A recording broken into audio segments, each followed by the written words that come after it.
ఆ సెక్రటేరియట్కి ఈయనకి వెళ్ళటానికి బద్ధకం వేసి, జస్ట్ అక్కడి నుంచి ఒక 5 కిలోమీటర్లు 6 6 కిలోమీటర్లు అది వెళ్ళటానికి బద్ధకం వేసి పక్కన క్యాంప్ ఆఫీస్ కట్టుకున్నాడు. అసలు అక్కడ క్యాంప్ ఆఫీస్ కట్టాల్సిన అవసరం ఏంటండి? క్యాంప్ ఆఫీస్కి చేసిన నిధులు దాదాపు 15 కోట్లు. పైగా ఇంత చేసి ఇన్ని చేసి ఎవడన్నా వస్తే కూర్చోటానికి కుర్చీ అయ్యవు నువ్వు.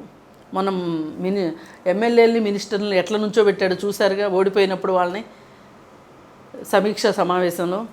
సరే, ఏది ఏమైనానండి, ఇలాంటి ఇన్ని రకాలు పులివెందుల్లో ఎస్టేటు, అలాగే ఇడుపులపాయ ఎస్టేటు 100 ఎకరాలు. మరి బెంగళూరు సంగతి, బెంగళూరులో 25 ఎకరాల్లో దాదాపు 100 గదులు అంటది. 100 గదులు, అదొక ప్యాలెస్.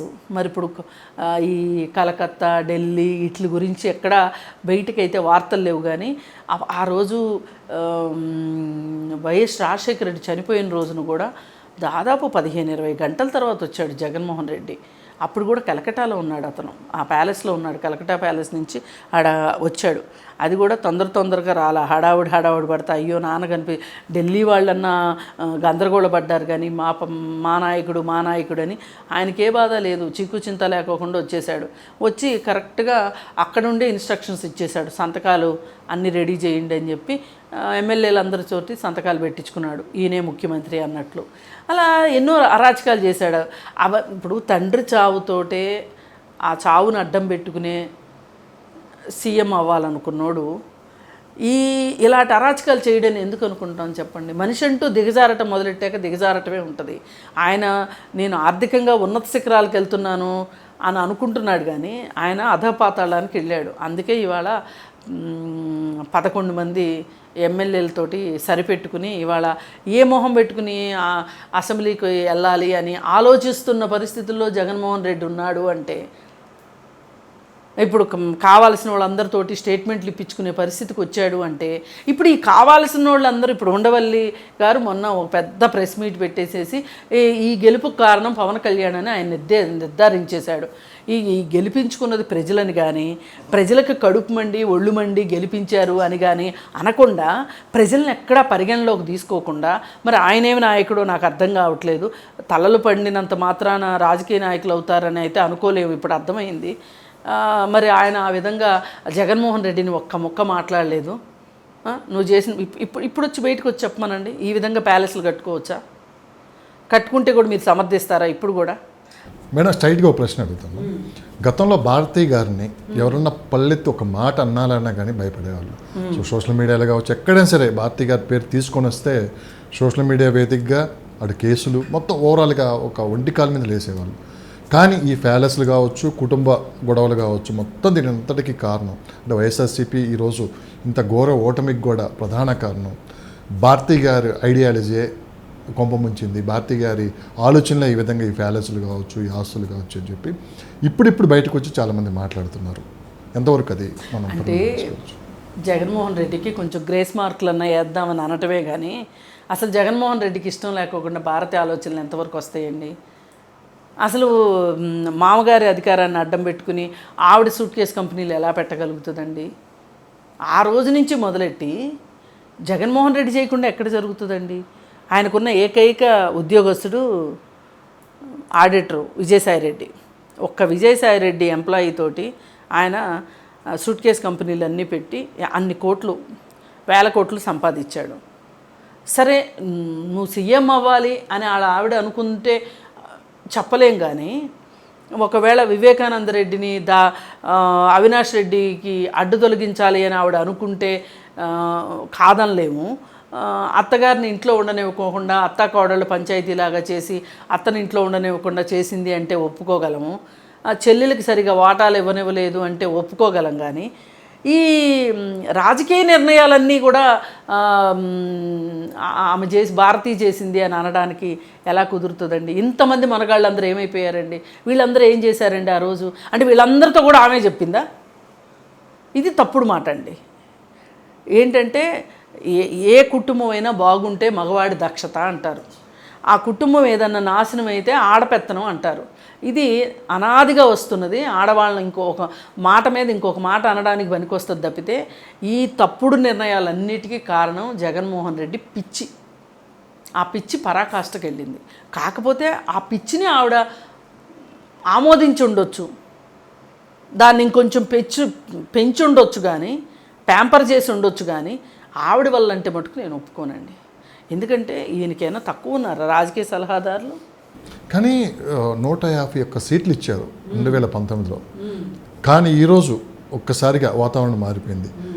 జెండా పట్టుకొని బయటికి రావాలంటే భయపడుతున్నారు. ఎక్కడ చూసినా నిశ్శబ్దం.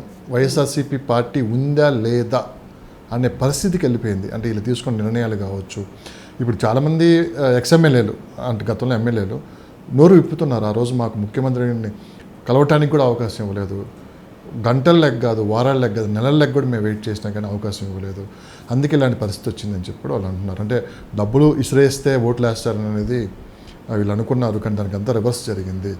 పాలన ఉండాలి, అభివృద్ధి ఉండాలి, పెట్టుబడులు కావాలి, ఇవన్నీ ఉంటేనే మనకి రాష్ట్రం ముందుకెళ్తుంది. ప్రజలు కూడా అందుకే మంచి తీర్పు ఇచ్చారని చెప్పి కూడా వాళ్ళల్లో వాళ్ళు డిస్కషన్ కూడా జరుగుతుంది. మొత్తం మీద ఈ నిర్ణయాలు సజ్జల రామకృష్ణారెడ్డి గారు కావచ్చు, విజయసాయిరెడ్డి గారు కావచ్చు, వీళ్ళంతా ఒక నియంతృత్వ ధోరణిలో పోలీసులను అడ్డం పెట్టుకొని ప్రభుత్వాన్ని నడిపారంటున్నారు. ఎంతవరకు మేడం? 100% మీరు చెప్పిందంతా, నేను చెప్పాలనుకున్నదంతా మీరు చెప్పేశారు. మొత్తం ఇక్కడ తెలంగాణలో జరిగింది అదే. కేసీఆర్ మంత్రులకి అపాయింట్మెంట్ ఇచ్చాడా, ఎమ్మెల్యేలకు అపాయింట్మెంట్ ఇచ్చాడా, అసలు ఎవరి పని వాళ్ళని చేయనిచ్చాడా? అంతా తానే చేశాడు. తను, తన కొడుకు, తన కూతురు, కొంచెం తన మేనల్లుడు, లేదంటే తన పెంపుడు కొడుకు సంతోష్రావు. కానీ ఇక్కడ ఏపీలో అలాంటి ఎవరు లేరు కదా. ఎందుకు లేరండి? సజ్జలు ఎవరు, విజయసాయిరెడ్డి ఎవరు, అంబటి రాంబాబు ఎవరు వాళ్ళెవరు పెత్తనం చేయకుండానే ఆయన ఒక్కడే చేశాడు. అక్కడ వాళ్ళందరూ చేశారు పెత్తనం. కాకపోతే ఇక్కడ ఒక కుటుంబంగా ఉంది, అక్కడ కుటుంబంగా లేదు. ఒక్కడే వాళ్ళందరి చేత నడిపించాడు అట్లా. కానీ ఇప్పటికీ ఈ రిజల్ట్ వచ్చిన తర్వాత కూడా సోషల్ మీడియాలో కొంతమంది వాళ్ళ పద్ధతి మార్చుకోవట్లేదు. శ్రీరెడ్డి లాంటి వాళ్ళు కొంతమంది ఒంటి కాలు మీద లేస్తూ ఉండాలి, బూతులు తిట్టేవాళ్ళు, ఇంట్లో వాళ్ళని బయటికి తీసుకొని వచ్చేవాళ్ళు, ఇంకా కెమెరా ముందు ఉంటే చాలు ఒక పూనకు వచ్చినట్టు ఊగిపోయేవాళ్ళు. వాళ్ళ పద్ధతి ఇంకా మార్చుకోలేదు. ఇప్పటికీ వాళ్ళ మీద యాక్షన్ కూడా తీసుకోవట్లేదు. ఏంది మేడం? ఎవరు తీసుకోవాలి యాక్షన్? ఎవరు తీసుకుంటారు? తీసుకోలేరు. అట్లాంటి వాళ్ళు మాట్లాడి వాళ్ళే అలసిపోయి సోషల్ వైఎస్ఆర్సీపీకి ఈరోజు ఈ పరిస్థితి రావడానికి కేవలం ఒక 50% సోషల్ మీడియాని కూడా మనం చెప్పుకోవచ్చు. చేసిన అభివృద్ధి మాట్లాడకుండా కేవలం తిట్టడానికే. వాళ్ళు అభివృద్ధి చేయలేదు కదండి. ఏం చేశారని మాట్లాడతారు? ఒక పరిశ్రమను తీసుకొచ్చామని చెప్తారా? వచ్చిన వరకేనా? కొత్త స్కూల్ కట్టామని చెప్తారా? ఏం చేశారు చెప్పండి? అమరావతిలో తట్టమట్టి ఎత్తిపోయలేదు, ఏ ప్రాజెక్టులోనూ ఒక తట్టమట్టి ఎత్తిపోయలేదు, పైగా పట్టిసీమకి మరమ్మతులు కూడా చేయలేదు. అంటే మనకు ఒక కారు ఉందనుకోండి, సర్వీసింగ్ చేయించుకుంటామా? అలాగే యంత్రాలకి సర్వీసింగ్ చేయించాలా? అది కూడా చేయించలేదు. చేయించకపోవటం వల్ల ఈ సంవత్సరం రెండో పంటకు నోచుకోలే జనాలు. పట్టిసీమ చక్కగా గోదావరి నీళ్ళు వచ్చినాయి కదా, అది ఒక మినీ పోలవరం లాంటిది కదా, మరి ఎందుకు చేయలేదండి? ఇవన్నీ ఎందుకు చేయలేదు? ఎవరినో చేయొద్దని చెప్పారా మీకు? చంద్రబాబు నాయుడు చెప్పాడా చేయొద్దని? ఎవరు చెప్పారు మీకు? మీ దృష్టి అక్కడ లేదు. మీ దృష్టి అంతా ఆడుదాం ఆంధ్రాలో డబ్బులు కొట్టేయటం ఎట్లా, లేకపోతే ప్యాలెస్లు కట్టుకోవటం ఎట్లా. మేడం ఒకటి స్ట్రైట్గా ఇప్పుడు చూస్తున్న మినిస్టర్లను చూస్తుంటే ఏమనిపిస్తుంది? వైఎస్ఆర్సీపీలో మినిస్టర్లుగా చేసిన కొంతమంది అంబటి రాంబాబు, రోజా గారు చాలామంది మీరు చూసి ఉన్నారు. వీళ్ళందరం చూస్తుంటే ఏమనిపిస్తుంది మేడం? అంటే అంతకుముందు మినిస్టర్లు అంటే చాలా చులకనగా ఉండేది. ఒకళ్ళేమో ఐటీ ఎక్కడంటే కోడిగుడ్లు అని చెప్తారు, మరొక వీరన్నట్టు ఆడుదాం అందరూ అని చెప్పి. అసలు ఇవన్నీ దేనికి, రాష్ట్రానికి దేనికి ఉపయోగపడ్డాయి అని? అసలు దేనికి ఉపయోగపడలేదండి. దాదాపు ఒక 7-8 గవర్నమెంట్ల దగ్గర నుంచి నేను గమనిస్తున్నా రాజకీయాలు. నేను చాలా చిన్నప్పటి నుంచి నేను రాజకీయాల్లో ఉండేదాన్ని. ఏసారి కూడా ఇంత నాసిరకం మినిస్టర్లు లేరండి. ఇంత నాసిరకం మినిస్టర్లు లేరు. ఇంత నాసిరకంగా పెత్తనం అంతా కేంద్రీకృతం చేసుకున్న ముఖ్యమంత్రిని కూడా నేను చూడలేదు.